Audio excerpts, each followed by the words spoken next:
When I was 25, we found out that my father had been cheating on my mother for years and he had a 7-year-old daughter with his mistress.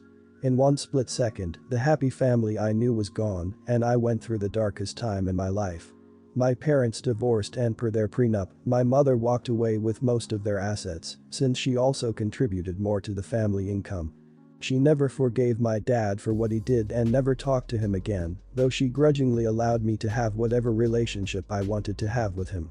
I eventually forgave my dad mostly because I was tired of carrying so much anger and hurt in my heart. I talked to him, but I want nothing to do with his mistress or my half-sister. My mother died last year and left me everything, her money, her real estate assets, and her business, which I now own and operate. I am in a relatively comfortable financial position, while my dad is getting by. He was never a good businessman on his own and lost a lot of his money on businesses that later went belly up. This year my half-sister was diagnosed with a life-threatening sickness and she has been in the hospital for the last 4 months. The bills are mounting and my dad came to me for help because they are now in a situation where they are finding it difficult to come up with money for my half-sister's treatment. The thing is, I don't want to use my mother's money to pay for the treatment of the child her husband had with his other woman. Though it's not my half-sister's fault, it feels so unfair when I think that the money my mother worked hard all her life for will go to a child that neither my mother and I have any responsibility towards, and the very same child of the man and the woman who hurt her so much at that. I'd really rather use it to grow her company and let my dad and my half-sister's mother figure out how to get money for her treatment. They are her parents after all. The only thing tying me to her is my father saying she is your sister and if she dies because she didn't get the treatment she needs, would you be able to sleep at night? Am I the idiot? Not the idiot. The money was left to you by your mother. I doubt she'd want it to be used on the child of the two people that upturned her life. Also, if it's a life-threatening illness, she could still die even if you did foot the presumably very large bills. It's understandable that your dad would ask, but to manipulate you into feeling like whatever happens now to be your fault is so messed up. It's sad, but people get sick, and the fact that it costs so much to not die is a problem, but it's not yours. Not the idiot. Your dad and the child's mother are responsible for the costs of care, not you. They could ask other family members for financial help and could pursue options through charities. My guess is that this request isn't about paying for the child's medical bills as much as it's about your father wanting to use your money to pay off his mounting debts, and those debts are his responsibility, not yours. The hospital isn't going to kick the child out and refuse care because the debts are rising. But Lord, does nobody really see the problem with using an innocent girl's life as a way to get back at your father's mistress? Instead of bending over backwards to get out of helping, just do the right thing, man.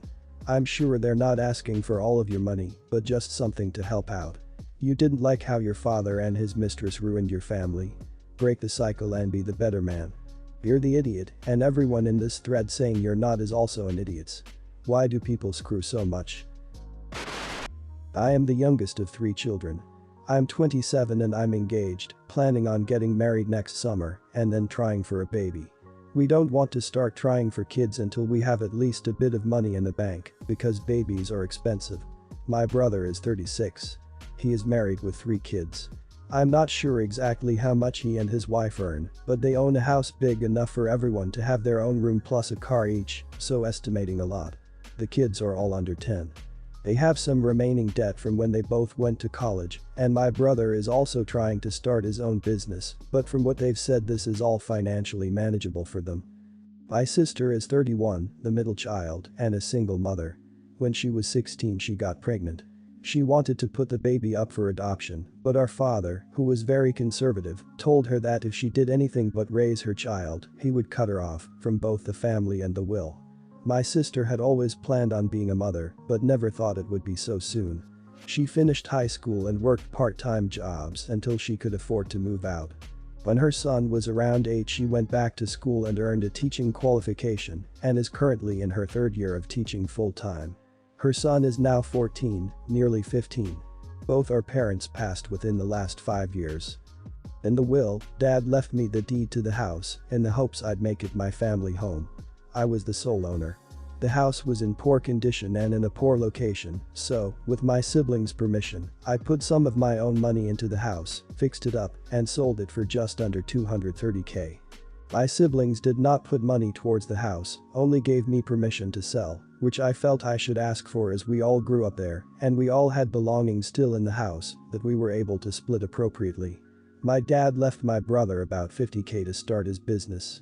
Dad left my sister 1k and a letter saying she should have made better life choices. When I found out what he'd done, I immediately said to my sister that I'd split the amount I'd earned from the house between us. She tried to refuse, but I insisted. My initial plan was to split it clean down the middle between me and my sister. My reasoning was that my brother has his own money and is, by his own admission, doing well financially, and dad gave him 50k. My sister and me are both still deep in debt from paying for college, and soon her son will be going to college while I'm planning on a wedding and a baby pretty soon. When our brother found out, he was really upset and said that it wasn't fair that I got the house and made money off it, and he felt it was more unfair that I shared with our sister, but not with him. I think both my brother and father are being idiots for no reason. Am I the idiot? Not the idiot. Do not share that money with your brother. The house was gifted to you and you can do with it what you please. Your father sounds like the biggest idiot here, sorry to say, but your brother is running a close second. You are doing a wonderful thing by sharing with your sister who has been treated unfairly.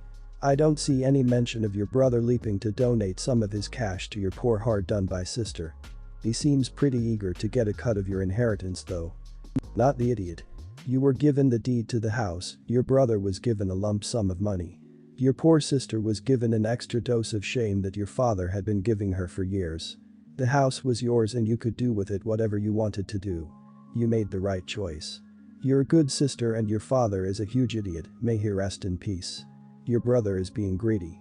He gets some idiot points for that, but your father takes the idiot cake. Not the idiot. It might be a good idea if your sister is still uncomfortable accepting that amount of money for you to put it in a 529 investment account for your nephew. Accounts like this can only be used for financing university education. It might be a nice leg up for your nephew to avoid debt in the future. If you really want to appease your brother, throw his 3 kids $10k each in their own 529 accounts for college. Personally, I think this would absolve you of any possible anxiety. I have 3 kids, 2 boys aged 20 and 19, and a daughter aged 24. My ex-husband is still very close with us, and we remain basically best friends. We all planned a vacation together to Cape Cod, but we sort of came to the conclusion that we shouldn't invite my daughter Laura. Laura, she can be a mean person. She is quick to anger and can be extremely demanding to others, especially aimed at her 2 brothers, and sometimes even just a night out to dinner with her can be hard to get through because of the way she acts. I just want to give a quick example. We went to my cousin's wedding and had to sleep over at my sister's house the night before. My son had a blanket on the couch and left it there while he went to go make breakfast. Laura, when she woke up, looked at the blanket, then asked him furiously, "Are you going to freaking pick this up? You're just going to freaking leave this here like some slob. Pick it the hell up at a volume that most of the people in the house could hear."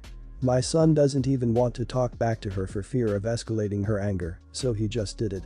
Another example is that my son left a pan in the sink to soak before washing it, and she flipped a crap and started calling him lazy and a brat and all this stuff.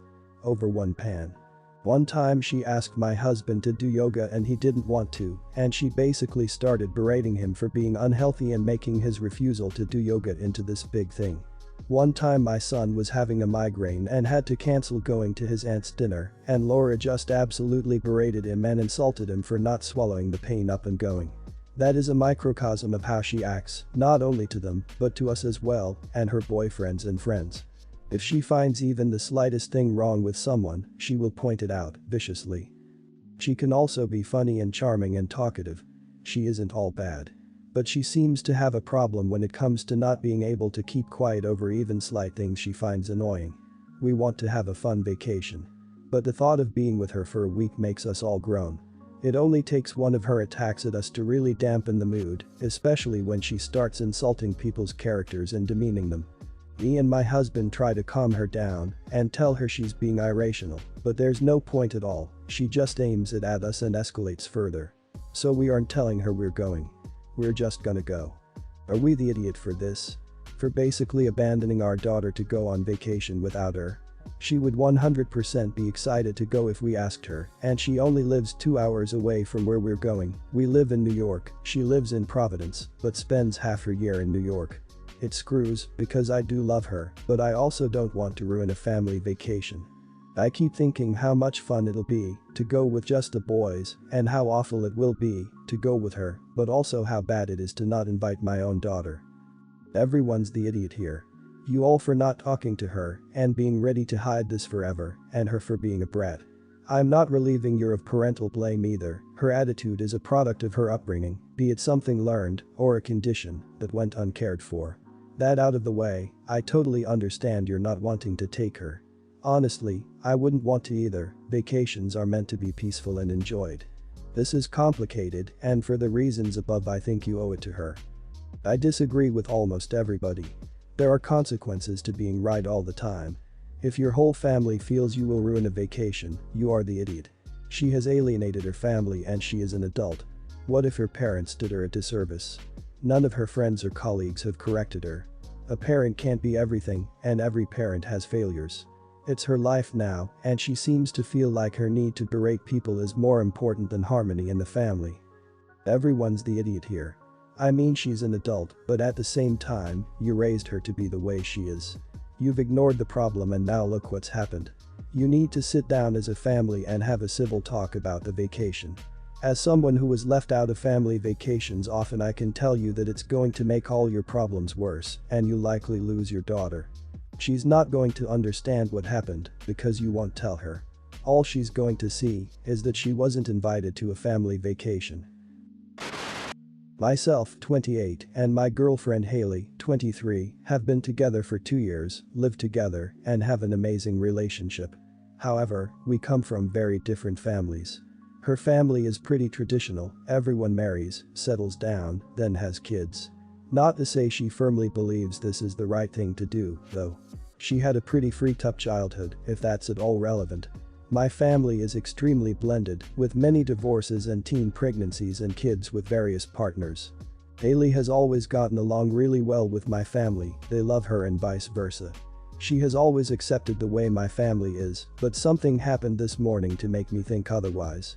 My cousin Jared, 23, and his girlfriend Amy, 22, just had a baby boy in September 2019. I should also add that his younger sister, my cousin Shania, 21, has 2 boys with 2 different guys. My girlfriend loves these kids dearly and spoils them. So when Jared called this morning to tell me that he and girlfriend are having another baby, I was surprised when Haley responded with a stone face and said nothing. I asked her why she didn't seem happy for them and she said, "Jared still owes your grandma thousands of dollars, right?" I said yeah. "And Amy is still waitressing. And smoking. They both smoke cigarettes," I said yeah. She just said okay and continued making breakfast. I asked her what that was supposed to mean. She got really agitated all of a sudden and snapped back with, "I'm sorry, I love your family, but sometimes their stupid freaking decisions get under my skin. I just hate seeing kids keep having kids." Then went on to bring up other things about my family having lots of dogs and not training them properly and swearing in front of the kids, and how none of my cousins have proper jobs to support their kids and dump them off with grandma all the time and live in trailers. She had never expressed any of this before and I was shocked. It made it seem like she sees my family as inferior and trailer trash. I've been reflecting on the things she said and yeah, they are true. I guess I've always just seen my family as normal, because I'm the son of a teen mom myself. She approached me a couple hours later and said sorry, and that she just really believes that people shouldn't take having babies lightly, because her parents had major unsolved issues throughout her childhood, which stick with her to this day. I accepted her apology, but I still feel hurt and bitter about what she said about my family. Am I the idiot? No idiots here. I can see where she's coming from. It's easier for someone that's from outside the family to see the bigger picture. Based on your description, it is true that they don't seem to be making a lot of smart decisions, but hey, maybe there's something else that you don't know about. She could be harboring these feelings and thoughts for quite some time, and the announcement of a new addition to what she thinks is a family that isn't ideal set her off. It's no one's business but the family's, but we are all entitled to our own opinions and thoughts. No idiots here. She is an abused kid, unhappy with seeing more kids in situations of at least poverty and poor hygiene, sorry to put it that way, but when you have dogs and don't train them that's what it is, let alone the health outcomes of having a parent who smokes. You are in the clear as well, they are your loved ones and you can feel on their behalf. Don't turn a blind eye to actual neglect if it goes there in the end though.